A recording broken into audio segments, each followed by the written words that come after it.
Hello বন্ধুরা, তোমাদের সবাইকে ধন্যবাদ। আর কি জন্য ধন্যবাদ জানো তো? মানে একটা খুশির খবর আছে। যেটা হচ্ছে আমি কদিন দেখো শর্ট ভিডিও করা বন্ধ করে দিয়েছিলাম। যেহেতু কি বলতো একটা টেনশন ছিল মাথার মধ্যে। তো YouTube থেকে তোমার ১৫ জুলাই যে পলিসিটা চেঞ্জ করেছিল আর আমার চ্যানেল মনিটাইজ হয়ে গেছে। আর মনিটাইজ করতে আমি ১৬ জুলাই দিয়েছিলাম। তো সেজন্য খুব চিন্তা হচ্ছিল। আর যখন আমার চ্যানেল মনিটাইজ হয়ে এলো তো কি বলবো খুশিতে আমি ধরে রাখতে পারছি না। আর যারা বলছিল যে YouTube এ বা Facebook এ ভাইরাল হতে গেলে খারাপ ভিডিও করতে হবে বা আমরা কোনোদিন কিছু করতে পারবো না। তো কি বলবো তাদেরকে বলা, তাদের উদ্দেশ্যেও বলা যে দেখো মানুষ চেষ্টা করলে সবকিছু করতে পারে। তো কি বলতো আমি বলছি না আমার চ্যানেলে লাখ টাকা ইনকাম হবে। ঠিক আছে আমার ৳১ হোক। কিন্তু বা ৳১ নাও হোক আমি মনিটাইজ অব্দিতে আসতে পেরেছি। আর সবথেকে বেশি সাপোর্ট করেছে আমার মেয়ে যে ভিডিওগুলো করে, আমার বাচ্চা তো কিডস ক্যাটেগরিতে পড়ে।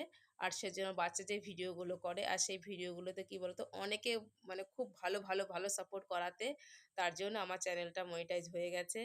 আর সে কথাটা তোমাদেরকে বলছি। আর তোমরা আমাদের সত্যি ভালোবেসেছো বলে তাই।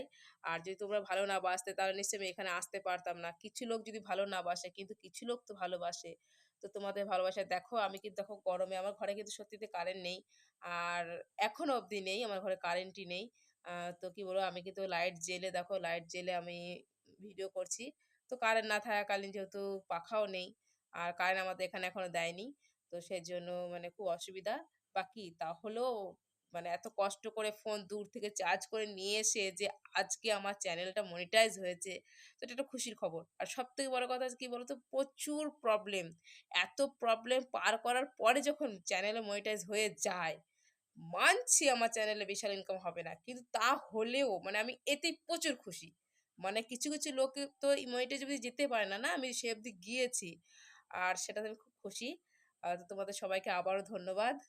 আ কি বলবো? কিছু বলার ভাষা নেই আর। ঠিক আছে?